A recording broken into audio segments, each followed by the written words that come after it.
My name's Victoria Darragh and I'm the Chief Executive of the Executive and Personal Assistants Association, or commonly known in the profession as EPAA. EPAA is proud and honoured and hugely excited to be fronting and leading this first ever campaign which seeks to decrease the percentage split of male versus female assistants. We know it's not in a great place at the moment, but we know with this campaign that we can not only raise awareness but provide some much needed inspiration and empowerment as to why young boys need to think of this as a credible career option. What you're seeing today through this film is male assistants already working among us successfully in the role, talking about their career journeys and why they are proud to be an assistant. Hi, I'm Sean Still, and as Deputy Chair on the General Advisory Board of EPAA, it's my huge honour to be part of and co-leading the Not Just a Girl's Job campaign. As a male EA, I'm hugely passionate not just about the role itself, but also a huge advocate to encourage more men into the profession. The stats as they currently stand hover around a 97 versus 3% split, female versus male. I think you'll agree it's time we need to close that gap. We all know the role of today's modern assistant has really changed, but unfortunately there's still stereotyping and negative perceptions that still exist. We need to try and eradicate those and really showcase the profession as a viable career option for both men and women. The role of today's modern assistant is certainly not just a girl's job.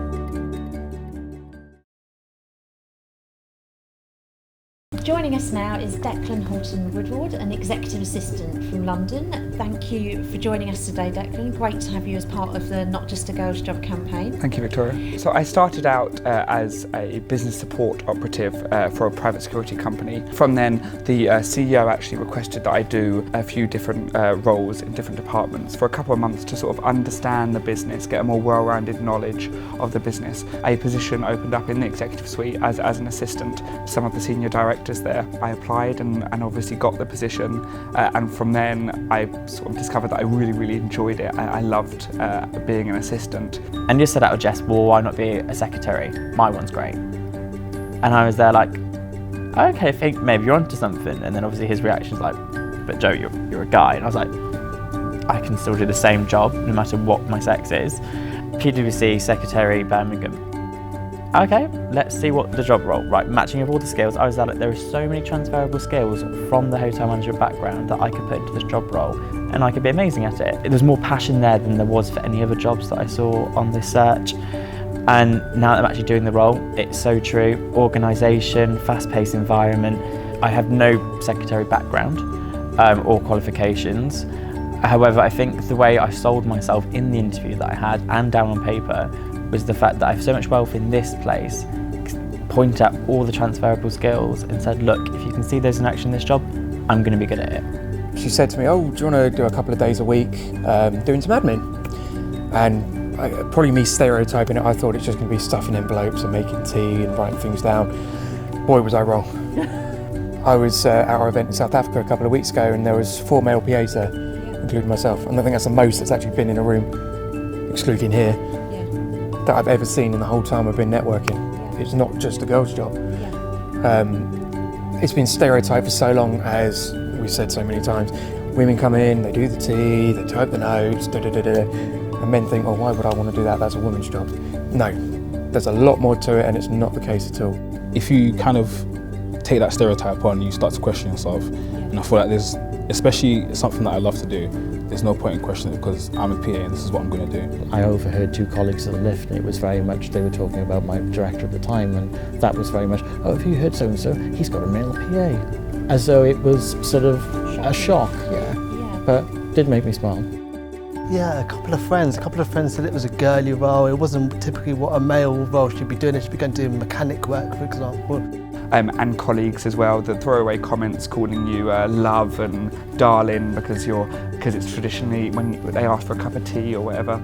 And I think that it's those throwaway comments that are really detrimental to the image of assistants, because they're saying it's a very jovial comment and it's entirely in jest with no malice whatsoever, but those comments are contributing to the stereotypes that we see in our industry, and everyone has a part to play in countering that. Why can't you have a male EA? in the office. You know, they've got as much intelligence and knowledge and skills as a female. I don't think it really should be gender orientated at all, but I do think the males need to be promoted in society today to show that they can do jobs that women are doing, and vice versa for women as well.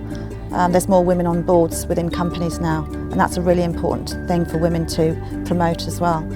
He said, but listen, you're a male, you're a man, you're a PA, you seem ambitious, what's that? And I went like, what? You know, what kind of question is that? I said to him on the spot, I said, look, my gender has never been a question. I mean, I've never thought about or felt that there was a difference because I wasn't a woman, or that I couldn't do the job, or as I said earlier, my motto is to make things work. And if I can make the things work, it doesn't matter if I'm a man or a woman. You know, I've been on the phone to people at times and they said I need to speak to Erin, and they assume when I'm talking and they're saying, oh, so do I spell your name E-R-I-N? I'm like, no, I'm a guy.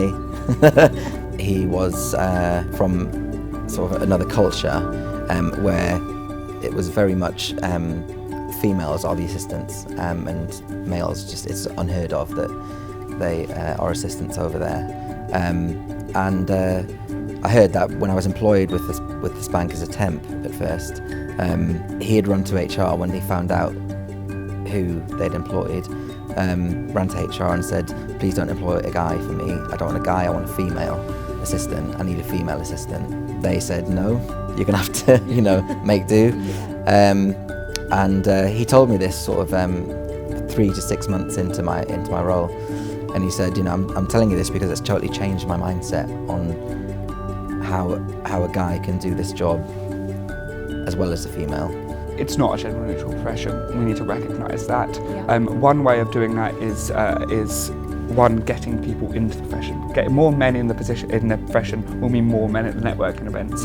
Another way is these networking events, the advertising and the marketing that they use, and not just of the networking of the networking events, but also various different industry leaders and associations and all these different things use marketing that's pink or fluffy, or silhouettes of women holding clipboards or laptops or hills. You know, they use all this marketing that is only marketing towards women. I understand that they have to market towards their audience, and their audience is predominantly women, but women should take exception to this sort of marketing as well, because it shows them as assistants only because they're women and not because they're great at what they do. And they're assistants because they're assistants. So we need to look at that, and that I think will get more men to come out to these events, because it's very intimidating when an event is advertised entirely as a women's sort of event, and it is subliminally, it is advertised as that when it's all pink, and then you go there and you're the only male in the room. I've been to events where I am the only male in the room, where I've been spoken about as the token gentleman. I was lucky enough to go to Office Show last year, which was really, it's just so mind-blowing because it's nothing that I've done before, and to see so many PAs be there, and you know, the different stands and that, how much you can learn. And I felt like I think I was the only male PA there last year actually. I think that we live off, as human beings, we live off connection. And I don't think there's any role in the world that will provide you with more human connection than an assistant role. So yeah, just do it. No regrets. It's the only thing I've done since I left school, and I'm happy about that. I'm happy to say that, and since I left school, that's all I've done. And I can see the progression from where I was then to now. Yeah. I do so much more, and my CV speaks for itself. Yeah. The team I work with, in my current job, I work with such a great team, and I'm the only male in that team. I'd say go out there and achieve your dreams. If you want to be an administrator or a PA, go and do it. I'd advise anyone that's still at school, not sure what they want to do, and if they see this as an opportunity, go out there and start now, because the younger you are, it's a good way to get experience, get qualifications, and actually move up the ladder. I'm proud to be a British assistant because I'm good at the job. I'm also proud to be a British assistant because I know how hard the people work in this profession, and I also want to be proud of not just about being a male or female, but celebrating the notion that anybody can do this job, they just have to be good at it and want to do it. There aren't many males out there within this job role, and many of which feel intimidated, I guess, in some sort of ways, where if they go into this profession, they might not become successful, or it's just something that's not for them. So me as a person that's within this community, I can sort of raise that awareness and sort of show that that's not what it is, and it's something that can be achievable.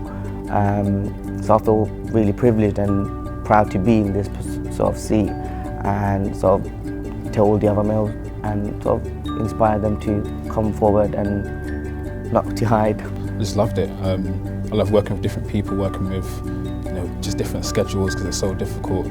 Having two bosses, but to make sure they're on the right path. But yeah, I just love being a PA. I can't lie, I really do love being a PA. For people who want to get into the role, I think it's really understanding what's involved in the role. And I think if we were to put that out there more, and if people could understand that it isn't just getting tea and coffee, that there is a lot more to it, then they'd probably see it as a more viable career option. I love being an assistant. I have no intention of ever changing it. And I'm proud today because our industry knows it has a problem. It has a problem with stereotyping and sexism isn't rarely talked about, sexism towards men.